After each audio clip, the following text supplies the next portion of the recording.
저처럼 이렇게 안경을 쓰는 사람들은 기상하자마자 가장 첫 번째로 하는 행동이 있어요. 무엇일까요?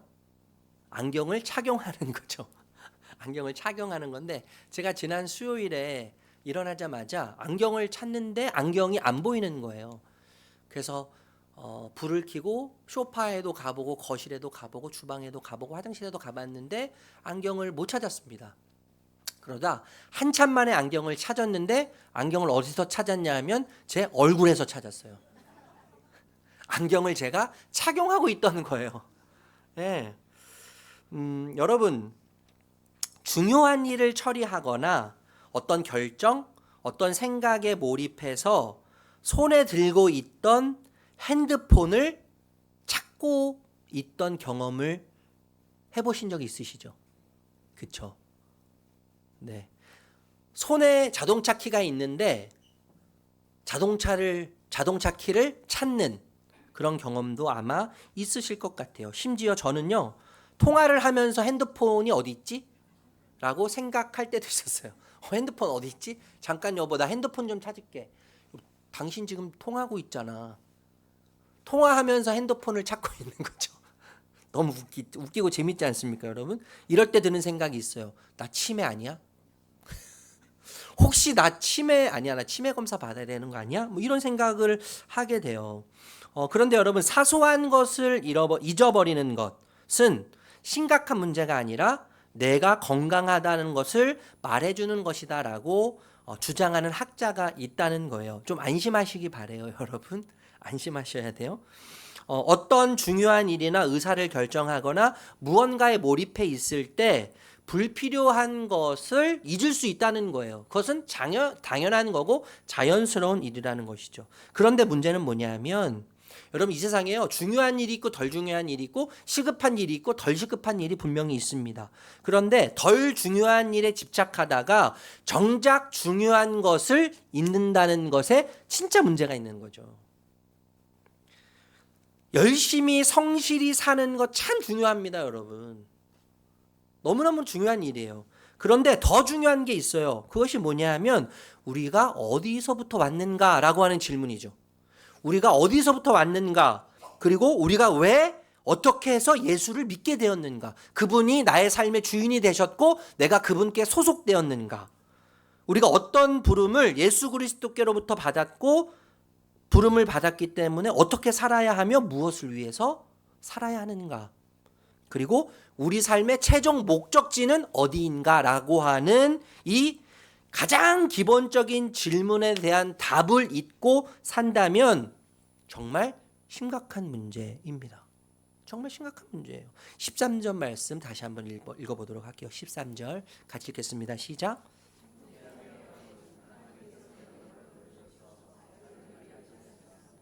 그러나 여러분은 그 자유를 육체의 욕망을 만족시키는 구실로 삼지 말고 사랑으로 서로 삼십시오. 여러분, 하나님은 종이었던 우리를 자유인이 되게 하셨어요. 자유를 주셨단 말이에요. 몇 주 전에 제가 복음이 주는 자유에 대해서 말씀드린 적이 있는데 기억하실지 모르겠습니다. 복음 안에서 누리게 되는 자유, 죄의 지배로부터 복음은 우리에게 자유를 선사한다고 말씀드렸어요. 죄란 무엇이었습니까? 죄란 뭐예요, 여러분? 하나님 없음이죠. 하나님 없음이고 하나님 부재이고 하나님 거부가 죄인데, 생명이신 하나님을 거부하고 생명이신 하나님과 분리되면 마르는 거예요. 부패하고 타락하고 소진될 수밖에 없는 것이죠. 썩어서 죽는 거예요. 그래서 죄로부터 자유하지 못하는 삶은 결국 상처와 수치와 죄책감과 공허함과 외로움에 묶이게 되어 있는 것이죠. 그러나 여러분, 복음은요, 이 죄로부터 자유롭게 하여서 하나님이 주시는 생명을 누리게 한다는 거예요. 복음이 주는 또 다른 자유, 어떤 것이 있었습니까? 세상으로부터의 자유죠. 세상으로부터의 자유. 여러분, 이 땅의 부귀, 명예, 소유, 사람들의 평판, 사람들의 시선으로부터 복음은 자유를 줍니다. 여러분, 아버지를 소유했는데 이 세상의 모든 것을 다 잃어버렸어요. 이것과 이것과 이 세상의 모든 것을 다 소유했는데 하나님이 안 계시는 것과 어떤 것을 선택하시겠어요? 머리가 복잡해집니다. 그죠? 세상의 모든 것을 가졌는데 하나님은 안 계셔요. 근데 반대로 세상의 모든 것을 다 잃어버렸는데 하나님이 계셔. 너무나 고민스럽지 않아요? 제가 여러분 어떤 답을 내릴 것 같으신가요? 저에게 찾아오시면 제가 알려드릴게요. 너무나 고민이 되는 질문이죠. 여러분, 아버지를 소유한 자유는 이 땅의 모든 것으로부터 자유를 얻게 합니다. 아버지를 소유한 자유, 아버지를 소유함으로써 이 세상을 소유한 자로 살게 하는데, 그래서 이 땅의 모든 것으로부터 자유예요. 이 땅의 모든 것을 소유하지 않아도, 이 땅의 모든 것을 누리지 못해도 하나님을 소유하는 자유, 하나님을 누리는 자유로 인하여서 이 땅에서의 말하는 자유, 이 땅이 우리에게 끊임없이 거짓말로 속삭이는 그 어떤 것들로부터, 부, 명예, 소유, 사람들의 평판, 시선으로부터 우리를 자유하게 한다는 것이죠. 뿐만 아니라 여러분, 율법으로부터 우리를 자유케 하지 않습니까? 하나님은 십자가를 통해서 내가 갖추어야 할, 하나님 앞에 설 때 갖추어야 할 모든 자격을 대신 갖추셨어요. 그리고 그 자격을 우리에게 선물로 선사해 주셨죠. 그 선물 때문에, 하나님의 자격 때문에, 그 자격을 선물 받았기 때문에 우리가 하나님 앞에서 자격을 갖춘 자가 되어서 거룩하신 하나님 아버지 앞에 서게 되는 것이죠. 복음 안에 있는 자유를 충분히 누리기 위해서는, 그래서 먼저 가장 중요한 게 있는데, 율법주의적인 태도를 버려야 되는 거예요. 율법주의적인 신앙생활 방식을 과감하게 포기해야 된다는 겁니다. 제가 여러분 율법과 복음을 설명드릴 때 가장 많이 흔히 표현하는 그 단어가 있잖아요. 기브 앤 테이크. 그죠? 많이 들어보셨잖아요. 기브 앤 테이크. 율법주의적인 신앙생활은 뭐냐면 기부예요. 먼저 기부해야 돼요. 신이 원하는 어떤 조건을 내가 갖춰야 되는 거예요. 신이 원하는 경제에 내가 이르러야 돼요. 신을 위해서 투자해야 되는 거예요. 내 삶을 투자하고 내 시간을 투자하고 나의 어떤 것을 투자해서 신으로부터 내가 투자한 만큼 얻어내는 것이죠. 보상을 받는 게 뭐예요? 기브 앤 테이크예요. 그게 율법주의적인 신앙이라는 거죠. 그런데 여러분, 이 율법주의적인 신앙의 반대는 복음주의적인 신앙인데, 복음은 뭘 얘기한다고요? 그 기브 앤 테이크가 아니라 테이크 앤 기브예요. 테이크, 먼저 차지하게 하셨어요. 예수 그리스도를 통해서 영원한 생명을 차지하게 하셨어요. 예수 그리스도께 소속됨으로 하나님의 나라를 소유한 자로 살게 하셨어요. 그 소유한 자로서의 삶이 우리를 기부하게 하는 것이죠. 하나님께 드리게 하고, 그리고 이웃에게 나눠주게 하고, 세상 가운데 흘러가게 하고, 내 개인의 담장을 넘어서 흘러가게 하는 일들을 만드는 것이 바로 복음이 주는 자유라는 것이죠. 그것을 우리가 함께 오늘 생각하려고 하는 거예요. 여러분, 율법주의적인 신앙 태도는 그래서요, 자유가 없습니다. 항상 신의 눈치를 봐요. 두려움만 있습니다. 그런데 율법주의적인 신앙생활과 더불어서 함께 경계해야 될 것이 있는데, 그것이 뭐냐면 율법 폐기론이에요. 율법 폐기론. 율법에 너무 지나쳐서 율법이 기준이 되고 진리가 되어서 율법을 따라서 사는 삶도 문제지만, 그렇지만 율법을 무시하고 예수님을 믿었기 때문에 더 이상 우리에게는 율법이 필요하지 않다, 율법을 폐기시켜야 한다고 주장하면서 율법과 아무런 상관없이 율법을 따라서 살지 않는 것도 문제라는 것이죠. 여러분, 우리 인간은요, 욕망의 종이죠. 욕망의 종. 그리고 욕심의 종이에요. 욕심의 종. 그리고 욕망과 욕심의 노예이기 때문에 세속주의에 물들기가 참 쉽습니다. 세속주의에 물들기가 참 쉬워요. 제가 누차 말씀드리지만 우리는요, 제자훈련 여러분 다 받으셨잖아요. 제자훈련 다 받았고요. 무슨 양육받고, 아까 1대1 제가 말씀드렸는데 1대1 다 그 받으신 분들 많으시고, 진짜 각종 훈련들, 성경 공부 얼마나 많이 했어요 우리가요. 집사 임직할 때 훈련 받고 교육 받고요. 안수 집사 될 때, 뭐 권사 될 때, 장로 될 때, 뭐 계속 우리가 훈련 받는데, 훈련 받은 것처럼 살기는 너무너무 어려워요. 그렇죠? 그런데 우리는요, 이 세속주의에 물들기 쉬운 욕망 덩어리이기 때문에, 욕심 덩어리이기 때문에 죄는요, 연습 안 해도 자연스럽게 되는 거예요. 우리는 거짓말하기 위해서 학원 다니지 않습니다. 그죠? 누구를 속이기 위해서 개인 과외를 받지 않아요. 저는 도둑질하기 위해서 개인 교습을 받은 적이 없어요. 그런데 초등학교 때 도둑질이 얼마나 이렇게 자연스러운지, 초인종 불태우는 게 왜 이렇게 자연스럽고 즐거운지, 누구로부터 제가 교육받은 적이 없는데 죄 짓는 것은 너무나 자연스러운 거예요. 우리 세속적으로 물들기가 쉬운 욕망 덩어리이고, 그리고 우리는 욕심 덩어리이기 때문에 그렇습니다. 여러분, 이 율법 폐기론은요, 그래서 믿음이 있고 신앙이 있어도 무늬만 있게 만들어요. 무늬만 있게 만들고, 실제로는 하나님이 없는 것처럼 살도록 만드는 거예요. 하나님 없는 것처럼 살게 만들어요. 방탕하고 방종하고 제멋대로 꺼리낌 없이 행동하게 만듭니다. 어떤 거룩한 열매도, 복음의 열매도, 성령의 열매도 맺지 못하도록 만드는 것이 율법 폐기론자들의 주장이에요.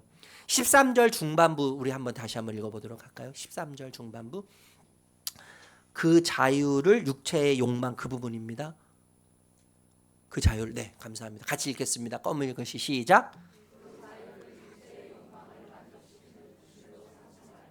여러분, 우리는요, 우리의 욕망을 따라서 우리의 욕망을 만족시키는 일에 충실하고 열심을 다하는 존재들이에요. 육체는 인간의 자아를 말합니다.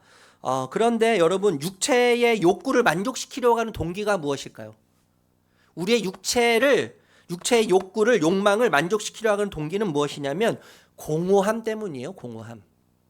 공허함을 채우려고 우리는 육체의 욕망을 채우려고 합니다. 소유의 욕망이죠. 소유의 욕망. 그리고 자기 증명의 욕망. 있어요, 우리에게요. 예, 자기 존재 과시하고 싶은 욕망이 있죠.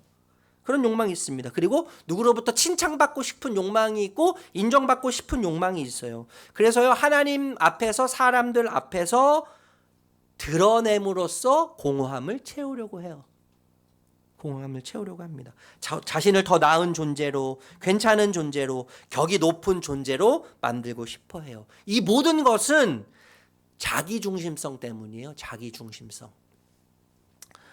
여러분, 육체를 따라 육체의 요구를 채우는 삶에 자신을 증명하고, 나를 증명하고 내 존재감을 과시하는 일, 이 일이 정말 자유와 기쁨과 만족을 주겠습니까?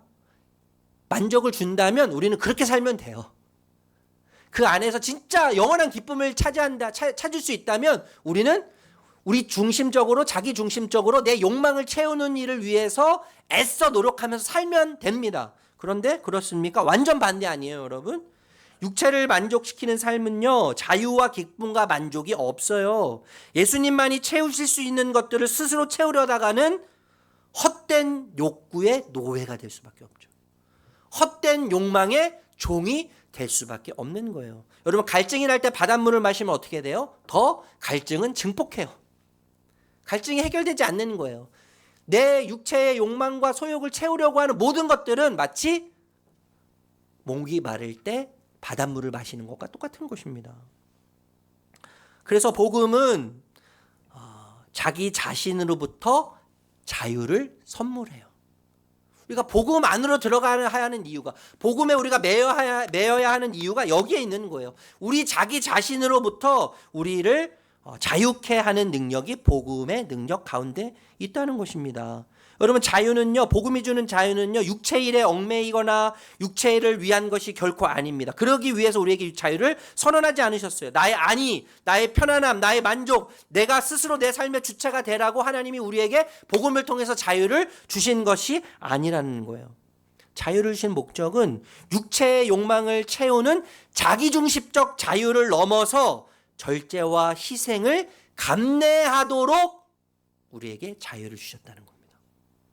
이게 중요한 거예요. 절제와 희생을 감내하기 위한 자기중심적 자유를 벗어난 자유를 주시기 위해서 우리를 초청하셨다는 거예요. 본문에서는 이 자유를 뭐라고 이야기합니까? 사랑으로 서로 섬기는 자유라고 이야기해요.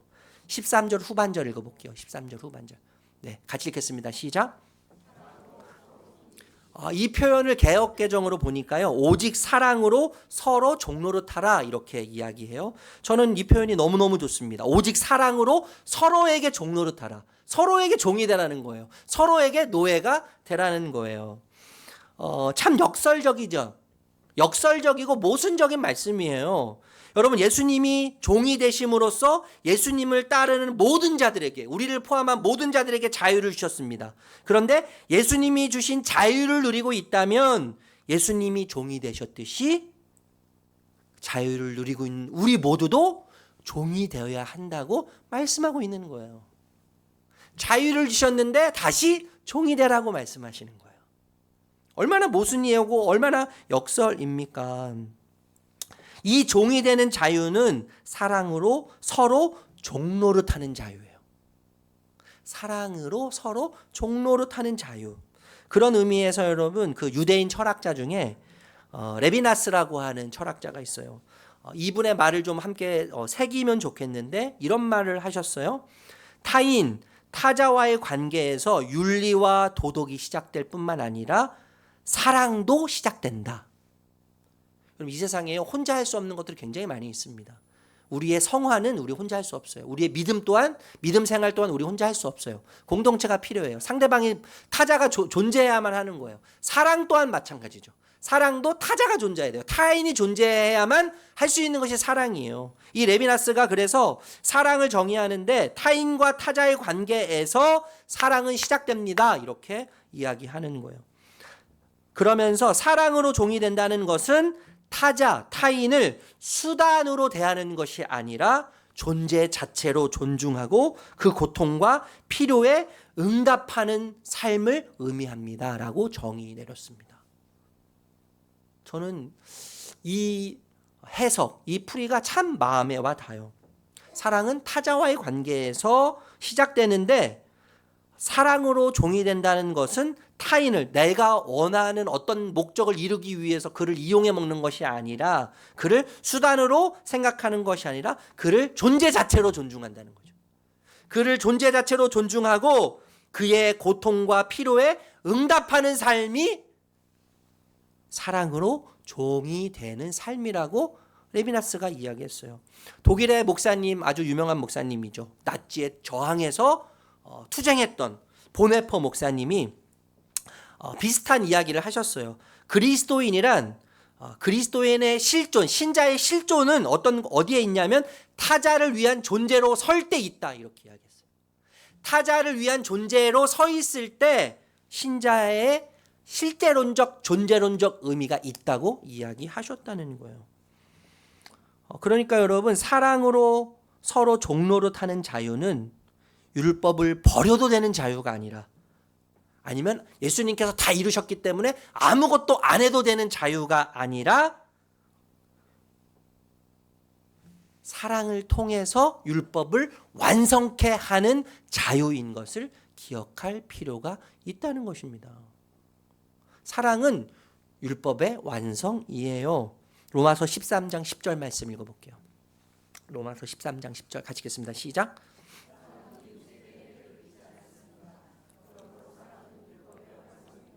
여러분, 예수님은요 율법을 없애시려고 오시지 않으셨어요. 오히려 십자가를 통해서도, 십자가 위에서도 말씀하셨지만, 포괄적으로 말씀하셨지만 율법을 완성하셨고 다 이루셨죠. 예. 십자가를 통해서 사랑을 보이심으로 사랑을 완성하셨습니다. 따라서 복음이 주는 자유는 사랑으로의 부르심이라고 할 수 있어요.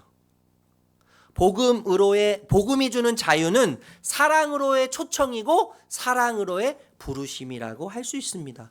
여러분, 복음이 주는 자유, 사랑으로의 부르심은 반드시 신자의 삶과 행위에 상호 작동하게 되어 있어요. 상호 작동할 뿐만 아니라 복음이 주는 자유, 사랑으로의 부르심은 개념적이고 이념의 차원에서 결코 끝나지 않습니다. 이 사랑, 이 자유는 얼굴을 가지고 있어요.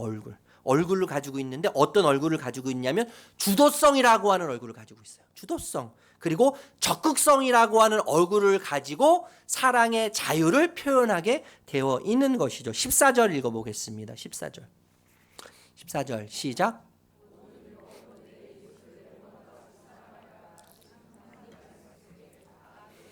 여러분 성경을 한 구절로 요약하면 어디 말씀이라고 할 수 있습니까? 요한복음 3장 16절 말씀이요. 그죠? 모세 오경을 요약하면 어디에 있어요? 10계명이죠. 10계명을 또 요약해요. 그러면 두 가지 핵심 주제로 요약할 수 있는데 뭐예요? 하나님 사랑이고 이웃 사랑이죠. 이 두 가지를 한 단어로 표현하면 뭐예요? 사랑이에요. 사랑. 이것이 뭐예요? 하나님의 거룩한 뜻이고 목적입니다. 이것이 하나님의 거룩한 뜻이고 거룩한 목적이에요. 자, 그런데 내 이웃을 내 몸과 같이 사랑하라고 이야기하고 있는데 이웃에 대한 정의가 좀 필요할 것 같아요. 이웃. 물론 여러분 옆집에 사는 그리고 지금 나와 관계 맺고 있는 모든 분들이 내 이웃이지만 좀 전에 말씀드렸던 그 레비나스 유대인 철학자 이분이 이웃에 대해서 이렇게 정의했는데 잘 들어보세요, 여러분. 이웃이란 누군가의 결핍이 나의 주인이 되어 섬기길 원하는 마음이 생길 때 그 대상이 이웃이다. 이렇게 이야기했어요. 이해되세요, 여러분? 내가 누군가를 봤어요. 처음 봤어요. 잘 모르는 사람을 봤어요. 그런데 그의 결핍이 눈에 보이기 시작하는 것이죠. 그의 아픔이 내 눈에 보이기 시작해요. 내 마음에 들어왔어요. 그의 고통이 내 마음 안으로 들어왔어요. 그래서 그의 고통과 그의 결핍이 나의 주인이 돼서 나를 이끌어가는 거예요. 그를 돕고 그와 함께하고 그를 사랑하고 싶은 마음의 자리로 나를 이끌어가는 거예요. 주인이 되어서요. 그렇다면 그 대상은 당신의 이웃입니다. 라고 이 레비나스가 이웃에 대해서 정의하고 있는 거예요. 그러니까 우리 이웃은 단순히 우리 공동체 안에서 관계 맺고 있는 사람들뿐만 아니라 TV를 통해서도요. 누군가의 이야기를 통해서도 우리가 얼마 전에 산불 그 피해 입은 교회 그 교회에게 우리가 작지만 우리 정성을 모아서 사랑을 모아서 전달한 그것이 뭐예요? 그분들이 우리의 이웃인 거죠. 예. 그의 결핍, 그 교회의 결핍이 나의 주인이 되어서 섬기길 원하는 마음으로 우리를 안내하고 그 섬기기 원하는 마음을 통해서 섬김을 흘려보내는 이웃입니다, 여러분. 이웃. 그런데 이 이웃을 사랑하는 방법은 무엇입니까? 내 몸같이 사랑하라는 거예요. 내 몸같이. 제가 이 부분에서 몇 번 말씀드렸는데 우리는요 우리 몸을 정말 사랑해요. 정말 사랑합니다. 저는 제 몸을 정말 사랑합니다. 그리고 조금만 상처가 생기고 조금만 아프면 막 오바를 해요. 막 오바를 하면서 그러면서 막 아파해요. 나 좀 알아봐 달라고. 제 아내 앞에서 특히 제 아내 앞에서 막 나 아프다고 막 오늘 피곤하다고 막 티를 엄청 내면서 그리고 조금만 아프면 병원을 쇼핑을 해요. 병원 쇼핑. 제가 건강 연협증이 좀 있어가지고 병원 쇼핑을 하는 그만큼 제 자신을 사랑하는 거 아니에요? 우리는 우리를 너무 사랑하기 때문에요. 다른 사람이 내 자신의 말하는 것에 굉장히 민감합니다. 지나가다가 누가 내 이름을 이야기한 것 같으면 온 신경이 소모즈가 되어가지고 어떻게 돼요? 무슨 얘기를 하고 있나 집중하게 돼요. 고통을 싫어합니다. 조그마한 고통도 싫어해요. 날 너무 사랑해서. 손해보는 거 너무나 싫어해요. 자신의 필요에 대해서 철저하게 챙깁니다. 자신의 필요에 대해서 아주 철저하게 챙겨요. 때로는 잠이 부족하면 그래서 설교 시간에 졸기도 해요. 보충해요. 잠 보충. 제가 재워서 죄송해요. 다 제 잘못이죠. 얼마나 형편없이 설교를 하면 주무시겠어요. 그죠? 저를 위해서 기도해 주십시오. 우리는요 우리 자신을 사랑하는 일에 무지 적극성을 띱니다. 그렇게 사랑하라는 거예요. 이웃을요. 나를 사랑하는 일에 적극성을 띠는 것처럼 그렇게 사랑하라는 거예요. 여러분 우리는 영적인 사람이 되고 싶어 합니다. 영적인 사람. 그래서요 영적인 분별력 그리고 영성 이런 단어를 굉장히 좋아하고 너 영성 있어. 그죠? 이렇게 불리고 싶어요. 넌 영적인 분별력이 있는 것 같아. 이런 얘기를 듣고 싶어 해요. 이런 단어들을 또 좋아해요. 그러면 믿음이 굉장히 있어 보인다고 생각해요. 여러분 영적인 분별력이란 어떤 의미일까요? 어떤 의미입니까? 영적인 분별력. 영안이 열려서 영적 세계를 보고 신적 세계를 보는 능력일까요? 아무도 볼 수 없는 막 귀신이 막 날아다니는 거. 네 어깨 위에 지금 7마리가 있어. 뭐. 하늘이 열리고 막 천군 천사가 보이고. 이게 여러분 영적 분별력이 아니라 저는 영적 분별력을 이렇게 정의하고 싶은데 다양성이죠. 다양성. 우리는요 다 달라요. 다양성이 있어요. 그죠? 우리 생각이 다르고 우리가 자라온 문화가 다르고 가정 환경이 다르고 사고 패턴이 다르고 생활 패턴이 달라요. 옷 입는 스타일도 달라요, 여러분. 생김새도 다 달라요. 생활 양식도 다 달라요. 이 다양성과 틀림은요 진리의 문제예요. 진리의 문제. 오직 유일한 진리. 진리 아닌 것은 다 틀린 거죠. 그렇죠? 동의 안 하시나요?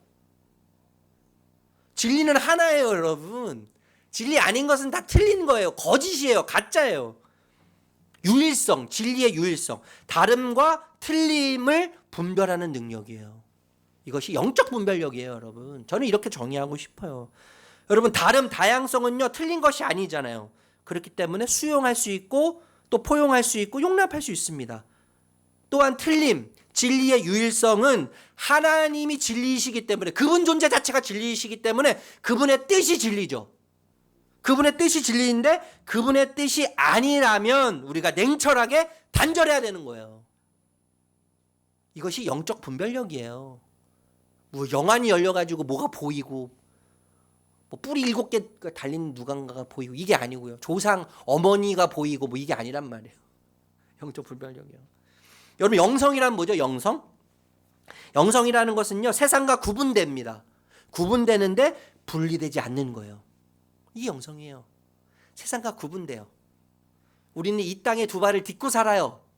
그렇지만 구분되지만 분리되지 않는다는 거예요. 이 편이 참 중요한데 어떤 의미냐면 여러분 내 주변에서요 지금 일어나는 일들이 참 많이 있습니다.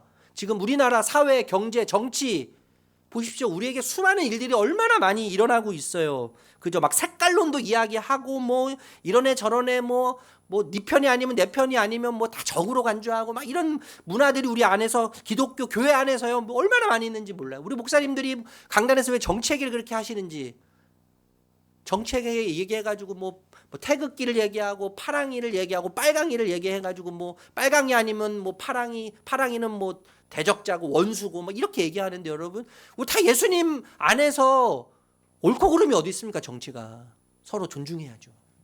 그런데 여러분 오해하지 말고 들으세요. 다 존중해야 되는 거예요.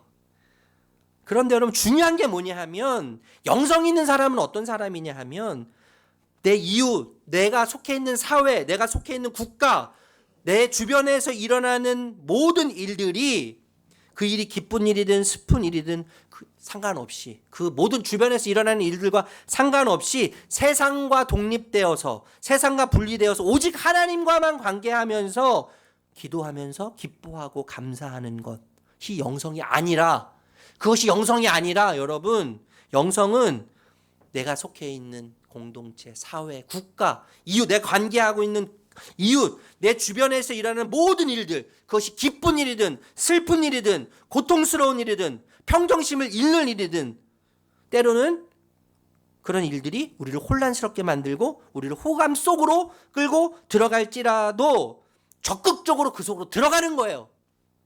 적극적으로 그 속으로 들어가서 때로는 평정심을 상실한다고 할지라도 즐거워하는 자들과 즐거워하는 것이죠.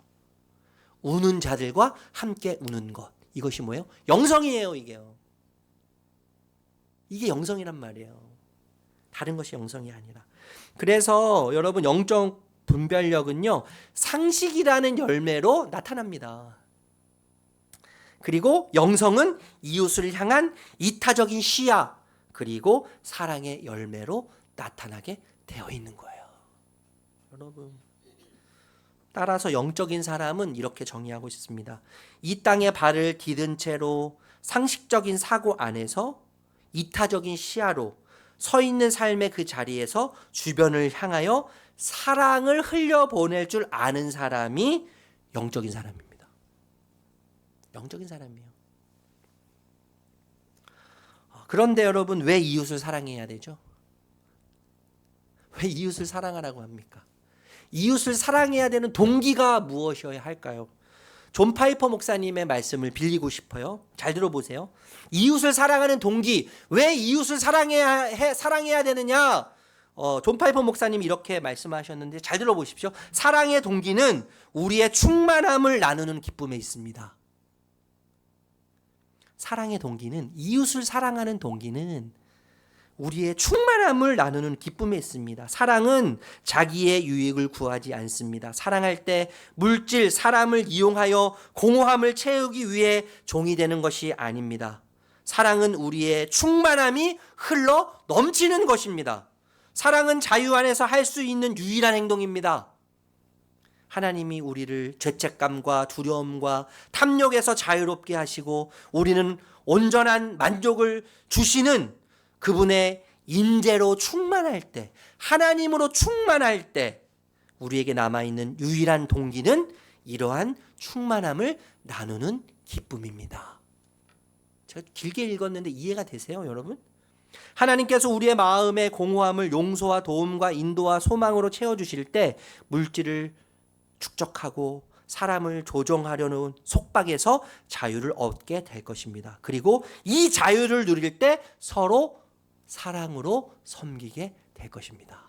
쉽게 말하면요, 하나님의 임재로 충만할 때, 하나님의 임재로 가득 차 있을 때 충만함을 나누는 기쁨이 사랑으로 발현되고 사랑으로 표현된다는 거예요. 하나님으로 충만할 때요. 하나님으로 충만할 때. 15절 읽고 말씀 정리하도록 할게요. 15절 읽을게요. 시작. 그런데 여러분이 서로 물어뜯고 잡아먹고 하면 피차 멸망하고 말 터이니 조심하십시오. 여러분, 지옥은 다른 어떤 것이 아니라요.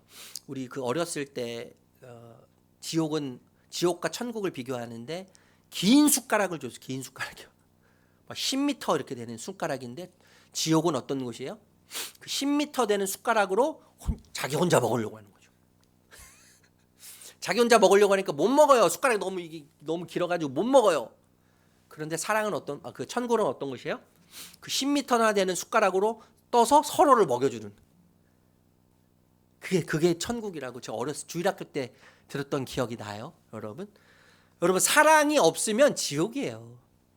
서로에 대한 사랑, 종이 되어 섬기는 사랑의 희생이 없으면, 수고가 없으면 그 공동체는 지옥이 되는 것입니다. 복잡한 게 아니에요. 그럼 거기에 멸망만 있을 뿐이에요. 말씀을 마칠게요, 여러분. 세상을 호령하고 점령했던 알렉산더 대왕 아시죠? 이 알렉산더 대왕이 죽을 때 세 가지 유언을 했습니다. 세 가지 유언. 첫 번째는 최고의 의사만이 내 관을 옮겨야 한다. 그런 거예요. 두 번째는 나의 전 재산을 묘지로 가는 길에 뿌려라. 그리고 세 번째는 운구시에 내 손을 꺼내어서 모든 사람들이 볼 수 있게 해라. 그 당시에, 지금도 우리 한국도 그렇지만요, 운구할 때 그 관 안에 들어가 있으면 이게 다 손을 묶지 않습니까? 근데 이 알렉산더 대왕이 그 관 밖으로 자신의 손을 내놓으라고 유언을 한 거예요. 참 신기하죠? 이상하죠? 왜 이런 유언을 남겼는지 궁금합니다. 그래서 부하들이 이 알렉산더 대왕에게 물어봤어요. 물어봤더니 알렉산더 대왕이 이렇게 대답합니다. 첫 번째, 아무리 최고의 의사라도 죽음 앞에서는 무력하다는 사실을 보여주고 싶다. 아무리 최고의 의사라도 죽음 앞에서는 무능력하다는 것을 내가 보여주고 싶다. 두 번째는 이 땅에서 얻은 분은 다시 이 땅에 남겨질 것이라는 사실을 알려주고 싶다. 마지막 세 번째는요, 빈손으로 인간은 태어나서 빈손으로 떠난다는 사실을 깨닫게 해주고 싶다. 그래서 세 가지 유언을 했다는 거예요. 여러분, 우리는 신자로서 땅에 발을 딛고 살고 있습니다. 그러나 우리는 땅에 속한 자가 아니라 하늘나라의 시민권을 가진 하나님 나라의 시민이에요. 그렇죠? 지금 우리는 진리 안에서, 진리가 주는 자유, 복음이 주는 자유 안에서 진정으로 자유하다고 고백할 수 있습니까? 여러분은? 난 진짜 자유해라고 여러분 고백할 수 있습니까? 예수를 소유하고도 여전히 영적인 노예가 되어서 노예로 살면서 완전한 자유를 얻었다고 고백할 수 있으십니까? 여러분, 우리는 여전히 몇 푼의 물질의 종이 되어서 살아가고 있어요. 몇 푼의 물질의 노예가 되어서 살아가고 있어요. 여전히 해결되지 않은 문제 속에서 그 문제 속에 갇혀서 그 문제의 종이 되어서 살아가고 있는 내 자신을 바라보게 됩니다. 자기 중심성에 사로잡혀서 육체의 포로로 살고 있는 내 자신을 보게 돼요. 여러분, 우리는 거룩한 백성으로 부르심을 받았습니다. 왕 같은 제사장들로 부르심을 받은 자들이에요.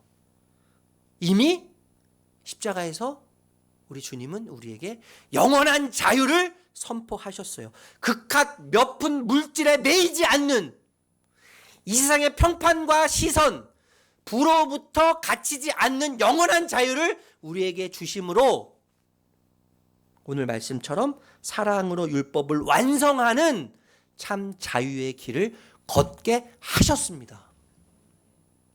여러분, 이 자유를 누리시는 저와 여러분 되시기를 소망합니다.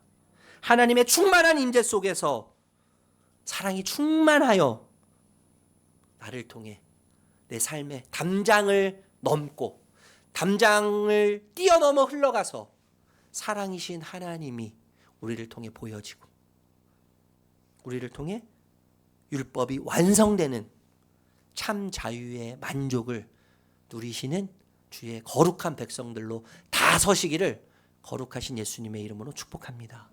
축복합니다.